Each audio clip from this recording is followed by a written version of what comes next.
ಅಧ್ಯಕ್ಷ ಸ್ಥಾನಕ್ಕೆ ಶಿವಶಂಕರಪ್ಪ ಮರು ನೇಮಕಗೊಂಡಿದ್ದಾರೆ. ರಾಜ್ಯ ಸರ್ಕಾರಕ್ಕೆ ಹೈಕೋರ್ಟ್ ಏಕಸದಸ್ಯ ಪೀಠ ಆದೇಶ ಹೊರಡಿಸಿದೆ. ಕೆಪಿಎಸ್ಸಿ ಅಧ್ಯಕ್ಷ ಸ್ಥಾನಕ್ಕೆ ಶಿವಶಂಕರಪ್ಪ ಮರು ನೇಮಕ. ರಾಜ್ಯ ಸರ್ಕಾರಕ್ಕೆ ಹೈಕೋರ್ಟ್ ಏಕಸದಸ್ಯ ಪೀಠ ಆದೇಶಿಸಿದೆ. 7 ದಿನಗಳಲ್ಲಿ ಅಧ್ಯಕ್ಷರನ್ನಾಗಿ ಮರು ನೇಮಕಾತಿಗೆ ಸೂಚನೆ ನೀಡಿದೆ. ರಾಜ್ಯಪಾಲರು ಹೊರಡಿಸಿದ್ದ ಅಮಾನತು ಆದೇಶ ರದ್ದು.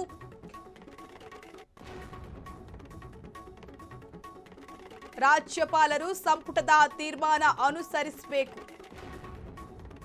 ಜುಲೈ 10ರಂದು ರಾಜ್ಯಪಾಲರು ಹೊರಡಿಸಿದ್ದ ಆದೇಶ ರದ್ದು.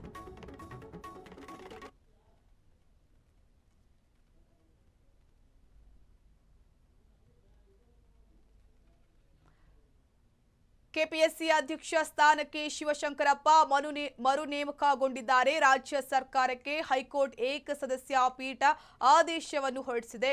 7 ದಿನಗಳಲ್ಲಿ ಅಧ್ಯಕ್ಷರನ್ನಾಗಿ ಮರು ನೇಮಕಾತಿಗೆ ಸೂಚನೆ ಕೂಡ ನೀಡಲಾಗಿದೆ.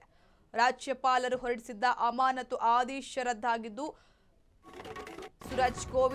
ಸೂರಜ್ ಗೋವಿಂದರಾಜ್ ಅವರಿದ್ದ ಪೀಠ ಆದೇಶ ಹೊರಡಿಸಿದೆ. ರಾಜ್ಯಪಾಲರು ಸಂಪುಟದ ತೀರ್ಮಾನ ಅನುಸರಿಸಬೇಕು.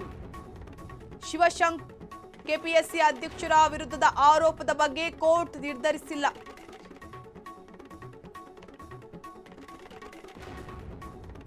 ಸಚಿವ ಸಂಪುಟದ ಘಟನೋತ್ತರ ಅನುಮೋದನೆ ಕಾನೂನು ಬಾಹಿರ. ಶಿವಶಂಕರಪ್ಪ ಪರ ಹಿರಿಯ ವಕೀಲ ಅರುಣ್ ಶ್ಯಾಮ್ ವಾದಿಸಿದ್ರು. ರಾಜ್ಯಪಾಲರ ಆದೇಶ ಪ್ರಶ್ನಿಸಿ ಹೈಕೋರ್ಟ್ ಮೊರೆ ಹೋಗಿದ್ದ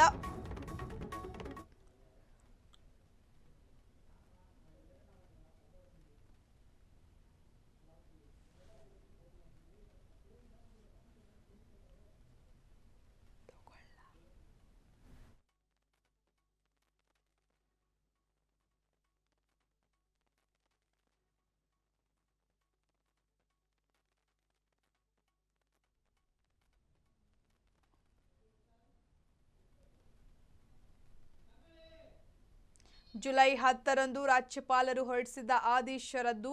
ಅಮಾನತುಗೊಳಿಸಲು ಸಂಪುಟದ ಸಲಹೆ ಶಿಫಾರಸು ಮಾಡಿಲ್ಲ. ಶಿವಶಂಕರಪ್ಪ ಪುತ್ರಿಯರ ನೇಮಕ ಬಗ್ಗೆ ನಿರ್ಧಾರ ಕೈಗೊಳ್ಳುವಂತಿಲ್ಲ. ಇದೀಗ ಕೆಪಿಎಸ್ಸಿ ಅಧ್ಯಕ್ಷರ ವಿರುದ್ಧದ ಆರೋಪದ ಬಗ್ಗೆ ಕೋರ್ಟ್ ನಿರ್ಧರಿಸಿಲ್ಲ. ನ್ಯಾಯಮೂರ್ತಿ ಸೂರಜ್ ಗೋವಿಂದರಾಜ್ ಏಕಸದಸ್ಯ ಪೀಠದಿಂದ ಸ್ಪಷ್ಟನೆ ಕೂಡ ನೀಡಿದ್ದಾರೆ. ಸಚಿವ ಸಂಪುಟದ ಘಟನೋತ್ತರ ಅನುಮೋದನೆ ಕಾನೂನು ಬಾಹಿರವಾಗಿ ಶಿವಶಂಕರಪ್ಪ ಪರ ಹಿರಿಯ ವಕೀಲ ಅರುಣ್ ಶ್ಯಾಮ್ ವಾದಿಸಿದ್ರು. ರಾಜ್ಯಪಾಲರ ಆದೇಶ ಪ್ರಶ್ನಿಸಿ ಹೈಕೋರ್ಟ್ ಮೊರೆ ಹೋಗಿದ್ದ ಶಿವಶಂಕರಪ್ಪ